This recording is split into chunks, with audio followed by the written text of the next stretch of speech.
commitments not actualized, resolutions not honored, and principles not observed. Multilateralism has been failed by abuse of trust, negligence, and impunity. A year ago, I stood in this assembly hall to call upon the global community to transform the UN system in order to achieve a consensus-driven, rules-based multilateral system which works for the people of the world in their diversity. It is time for multilateralism to reflect the voice of the farmers, represent the hopes of villagers, champion the aspirations of pastoralists, defend the rights of fisherfolk, express the dreams of traders, respect the wishes of workers, and indeed protect the welfare of all peoples of the world. In the face of the most urgent crisis of our time, it is now clear that the international community has fallen seriously behind in meeting its targets in both climate action and the implementation of the Sustainable Development Goals, as well as their underlying enabler, peace and security. We as Africa have come to the world not to ask for arms, charity, or handouts, but to work with the rest of the global community to give every human being in this world a decent chance of security and prosperity by taking necessary actions, mobilizing adequate resources for investment, confronting security challenges, and resolving conflict as we all make our contribution to global prosperity. Kenya is proud of the contribution it continues to make in its tireless endeavor to support peacemaking, conflict prevention, peacekeeping, peace building, and other interventions undertaken across different regions. All across Africa, there is progress in efforts to resolve conflict and restore peace and stability, while at the same time, we are witnessing setbacks to democratic consolidation in the form of unconstitutional changes to governments. Kenya remains committed in its contribution to unity, peace, security, stability, and prosperity. Often, we have made encouraging progress. For example, on 5th December 2022, the Juba Peace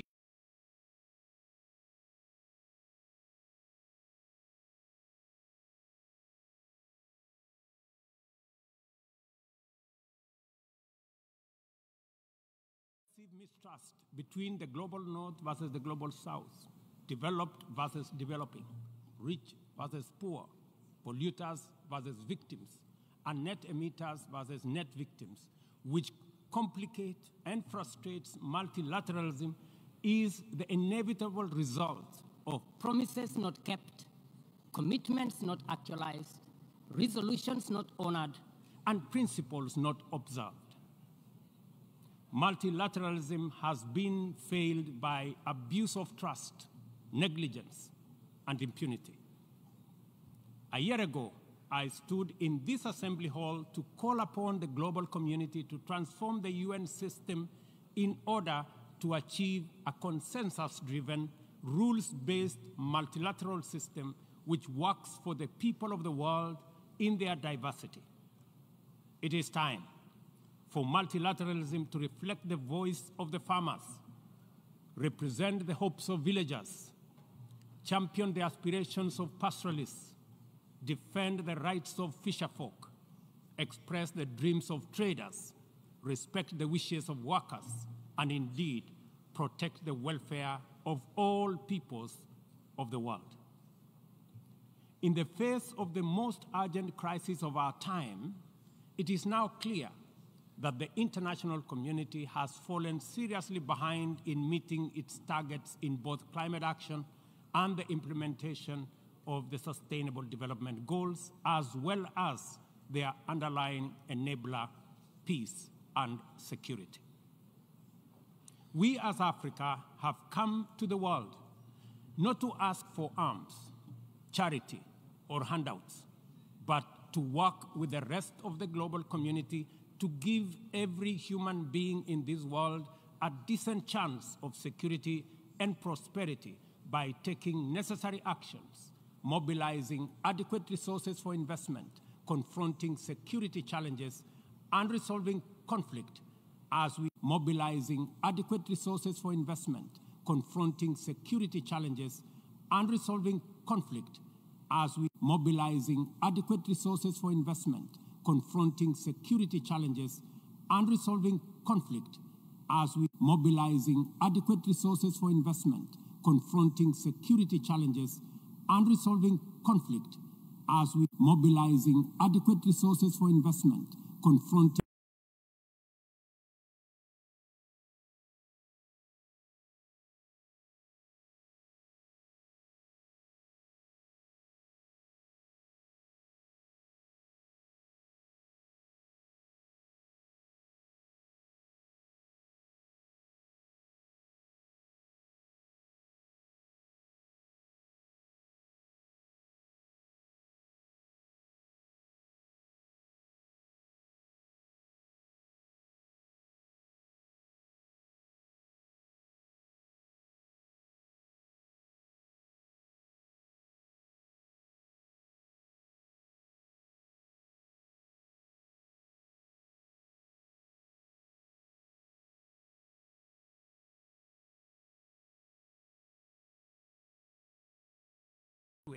and there are many, as a great friend and true sibling of Haiti.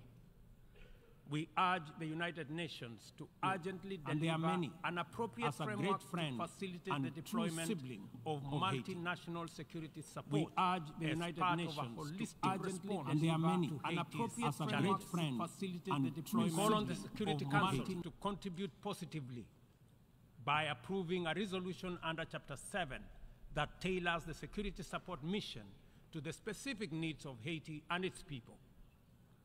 This should be part of a comprehensive strategy that includes delivering humanitarian aid, supporting livelihoods, instituting reforms, and fostering a political process guided and owned by Haitians, all in the aim of enabling free and fair elections within a reasonable time frame.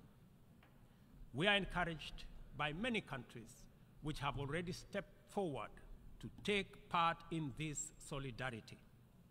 We must recognize that stability, peace, and security form the foundation on which the pursuit and realization of sustainable development and climate action stands.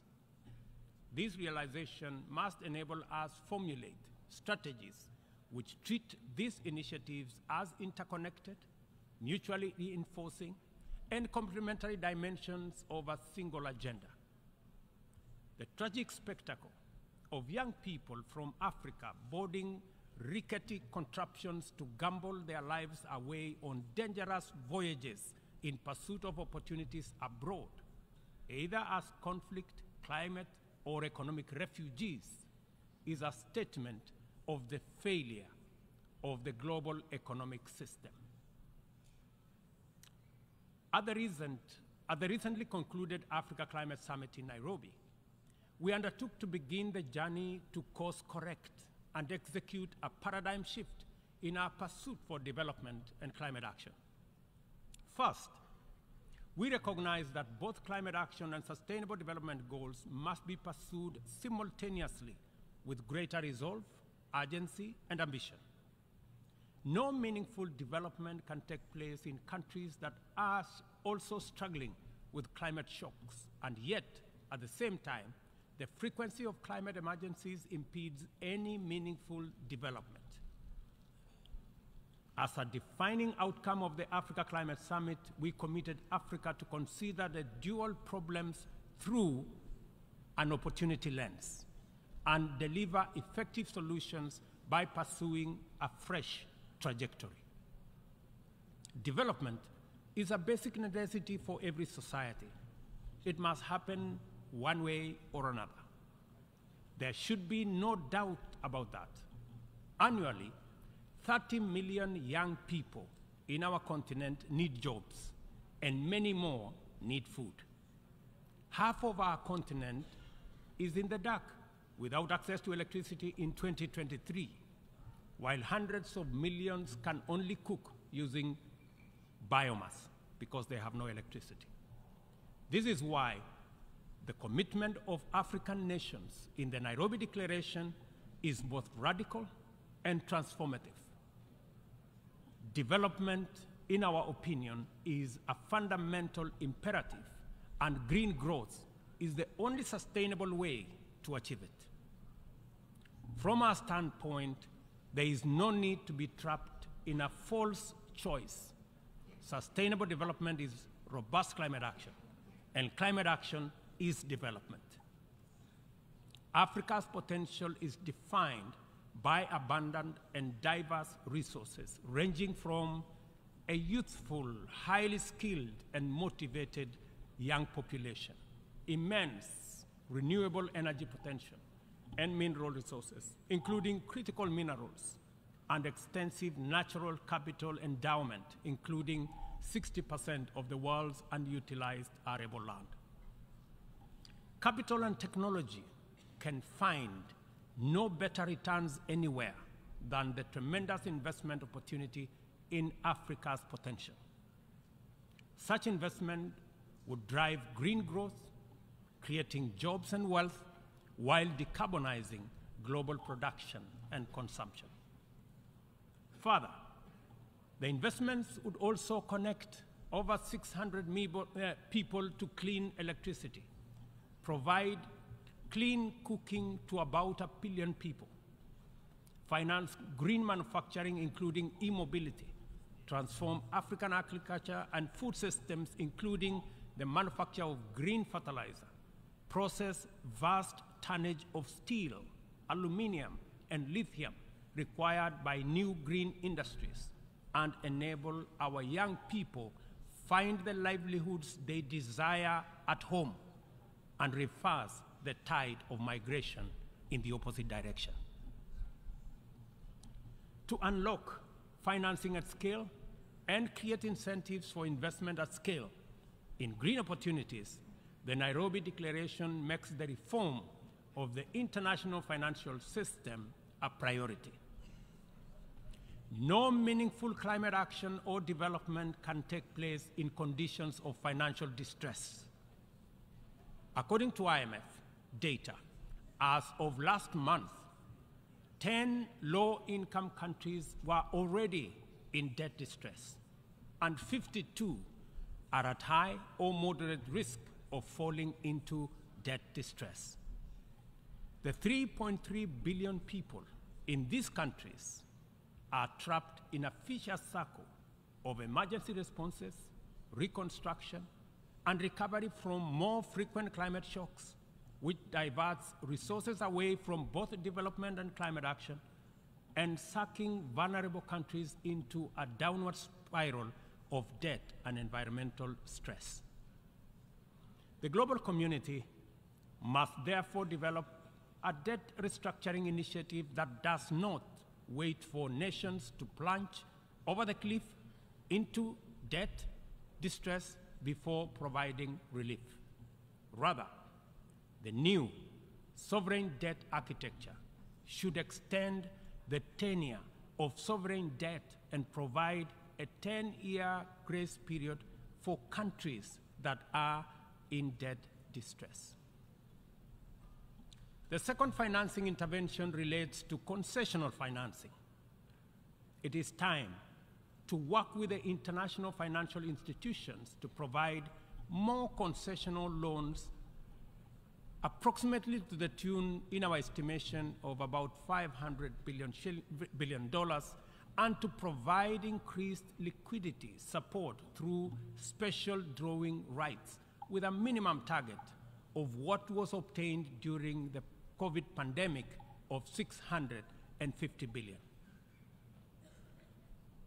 Access should be based on specific needs, not entitlement, and this necessitates changes to the allocation mechanism different from what we saw during SDRs for COVID.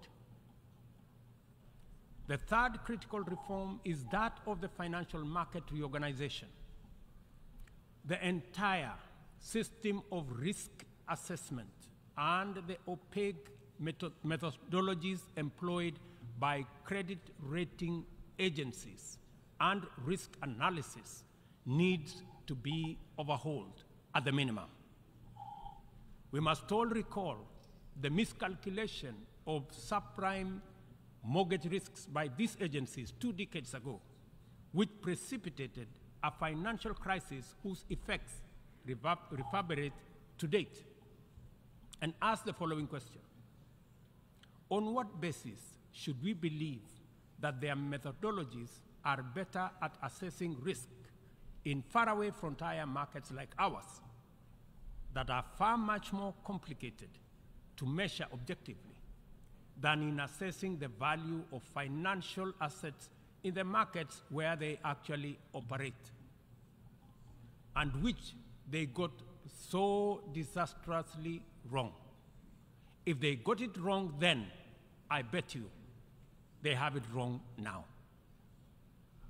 In any case, any objective rating must also take into account principles of responsible sovereign lending and accounting, specifically emphasizing the need for international accounting systems that supports the proper valuation of mineral wealth, natural capital, and ecosystem services in the computation of national GDPs. Until that is done, very wealthy countries will be categorized as poor. The fourth limb of the interventions arising out of the Nairobi Declaration is the establishment of a global public climate financing mechanism funded through a global carbon tax on trade in fossil fuels, as well as an emissions levy on aviation and maritime transport, including the option of a global financial transactions tax in order to make available dedicated, affordable, and accessible capital for green investments at scale. The roadmap to this new and urgently needed institutional infrastructure involves sustained engagement at various multilateral processes, and the instruments to actualize it by 2025 shall be a new global climate finance charter to be negotiated through the United Nations General Assembly, COP28, and associated processes. We understand the facts about our collective situation as a global community and as a member of the United Nations family. We know the magnitude of our shared challenges and common threats. We appreciate that multilateralism is on trial, and our task is to defend it. We also recognize that multilateralism is broken, and it is our responsibility to fix it. From this moment to 2030, and from our problems to their solutions, we are connected by a coherent agenda of robust collective action. We must therefore muster the courage and will to stand together in solidarity and act, to right past wrongs, solve present problems, and secure our collective future, to protect and empower all people and support our friends in need, to restore broken trust, raise hopes high, and keep faith strong, and finally, to pursue, achieve, and sustain positive change in order to make billions of cherished dreams come true. We must start right away, for we have no time to lose. And I thank you. On behalf of the Assembly, I wish to thank the President of the Republic of Kenya and Commander-in-Chief of the Defense Forces for the statement just made. and I request protocol to escort His Excellency. The Assembly will hear an address by His Excellency Wesley Simino, President and Head of Government of the Federated States of Micronesia,